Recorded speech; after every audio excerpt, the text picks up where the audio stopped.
Nous recevons maintenant l'invité de Paris Direct. Bonjour, Pascal Blanchard. Bonjour.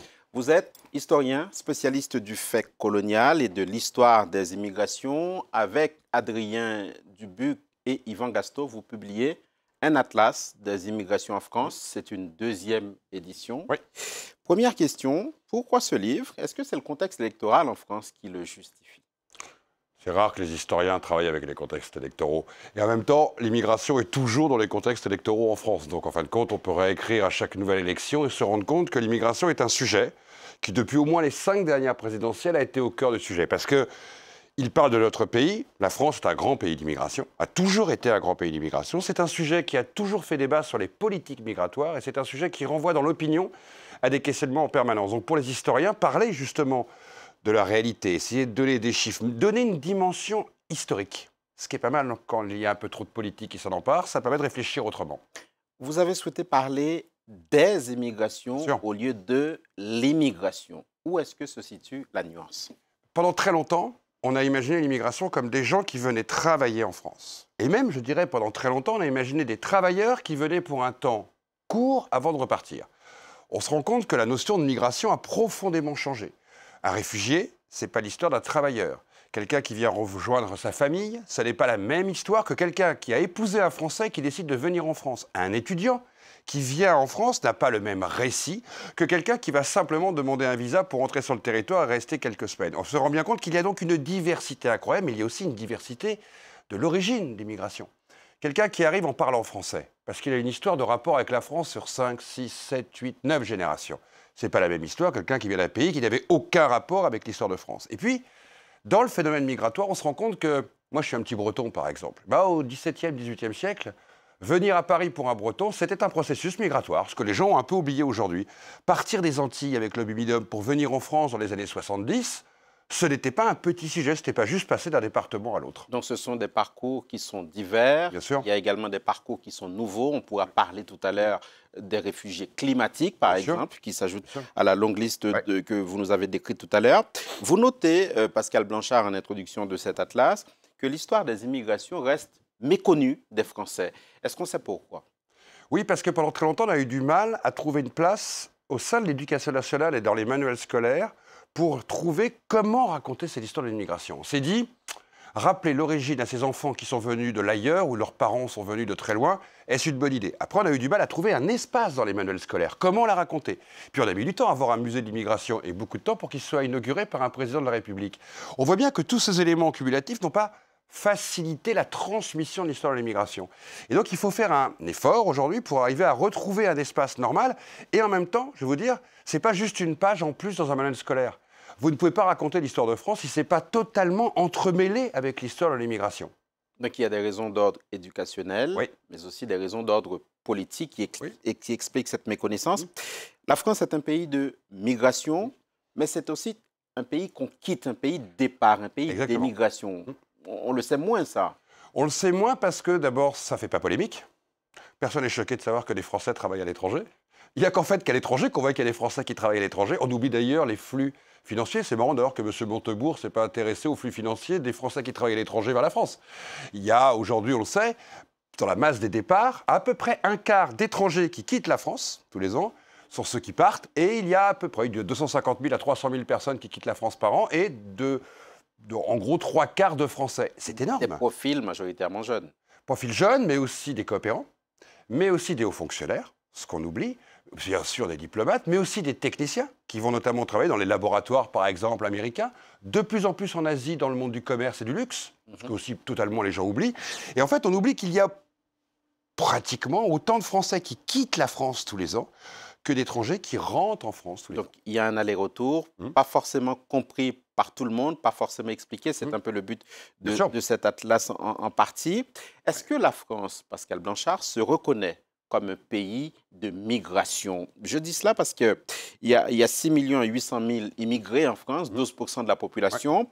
Est-ce que le pays se reconnaît comme un pays de migration ou au contraire, il s'enferme dans une vision, on va dire, jacobine, voire parisienne des parcours migratoires? Ni l'un ni l'autre. C'est très étonnant. Aux États-Unis, personne ne vous dirait que ce n'est pas un grand pays d'immigration. Ça va de soi. Enfin, c'est même dans la nature. On est très fiers d'ailleurs d'aller à Islande, de regarder l'histoire des grands-parents, des arrière-grands-parents. Ça fait partie du récit américain.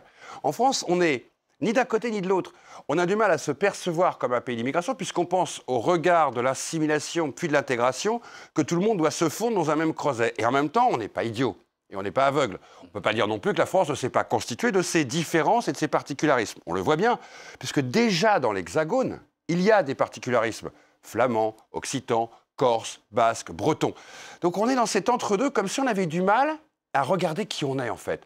Et reconnaître que justement cette diversité, ça ne veut pas dire absence d'uniformité du vivre ensemble, mais du désir de vivre ensemble. On peut donc être différent et accepter de vivre ensemble. Et bien les Français, depuis 2 siècles, ont du mal à le revendiquer. Entre deux, mais pas schizophrénie, nous sommes d'accord. Oui, mais des fois, en même temps, avec des enjeux aussi très politiques derrière. Dans votre atlas, vous vous arrêtez sur l'année 2015. Oui. Une année charnière. Tout à fait. Nous sommes face à une crise de grande ampleur en Europe. Parallèlement, on a les attentats de 2015. Rappelez-nous, Pascal Blanchard, en quoi cette année 2015 a été pour les migrations une année charnière.